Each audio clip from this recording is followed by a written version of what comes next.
Fantastic, amazing, extraordinary. 20-25 కుర్రాల వల్లే కాలేదు. ఈ వయసులో ఈయనేం చేస్తాడనుకున్నాం, కానీ మనోబలంతో తను గెలిచాడమ్మా. కంగ్రాచులేషన్స్ బాబాయ్, 25,000 గెలుచుకున్నారు. విజయం నాది కావచ్చు, కానీ దాని వెనకాలంది నా భార్య లక్ష్మి. మీ వైఫ్ అంటే మీ గుండెల నిండా ప్రేమ ఉందన్నమాట.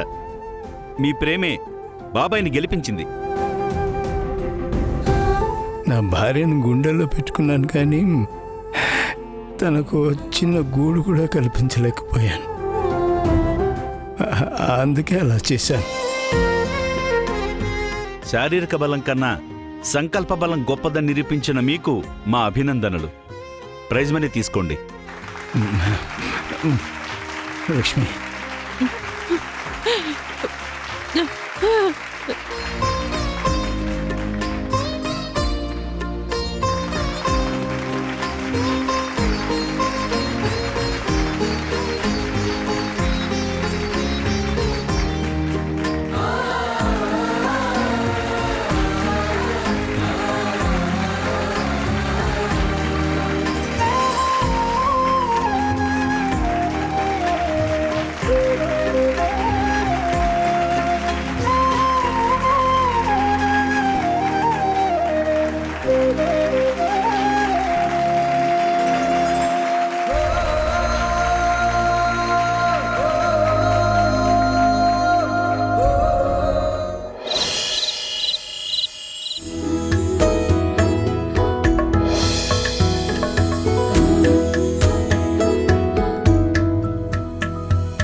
ఏంటి?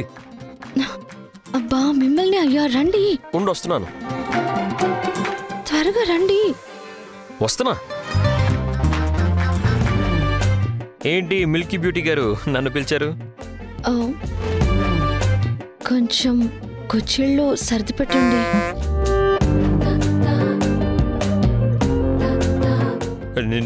నేనే? అబ్బా, నిజంగా నేనే? అంత షాక్ అవుతారేంటండి? ఏ, మీరు నా హస్బెండే కదా,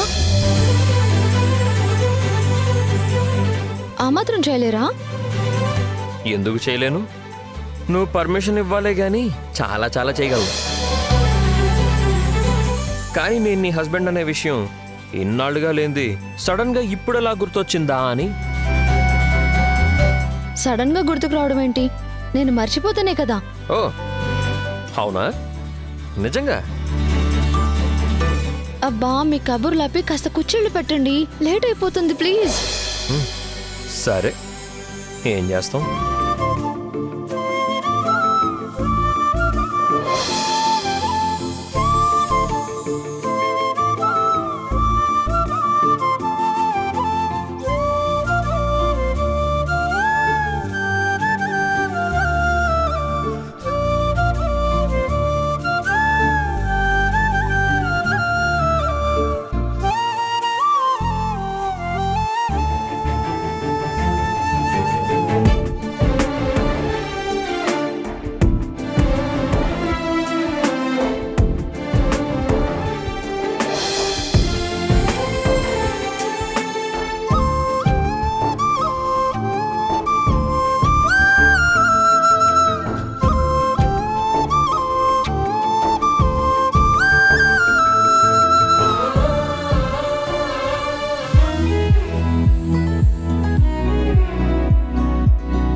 కాసేపట్లో అమ్మ వాళ్ళు వచ్చేస్తారు. ఈ లోపు ఏర్పాట్లన్నీ అలాగే పూర్తయిపోయి అన్న. సరేనా?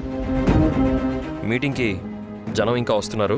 ఎవరికి ఏ ఇబ్బంది కలగకుండా చూసుకోవాలి. ఓకే సరేనా? అన్న, నేను చూసుకుంటాను. వెళ్ళు.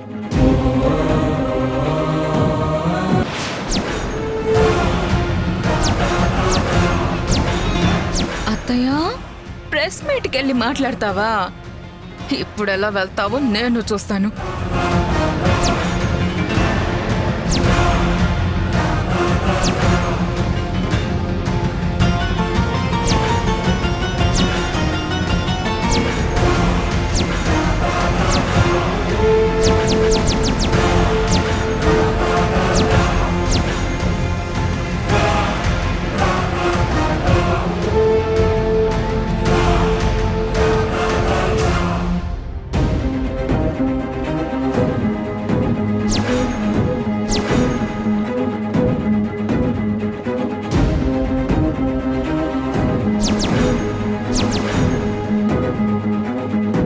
లేట్ అయినా సరే అత్తా కోడళ్ళు చిత్తైపోవాల్సిందే ఇవాళ.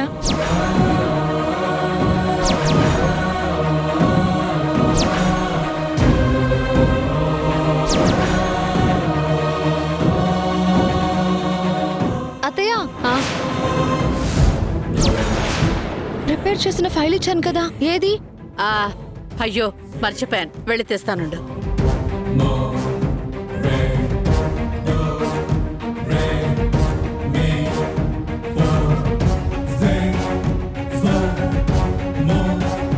ఛ, లేట్ అయినా సరే ఈరోజు నా ప్లాన్ ని ఎవ్వరూ ఫెయిల్ చేయలేరు.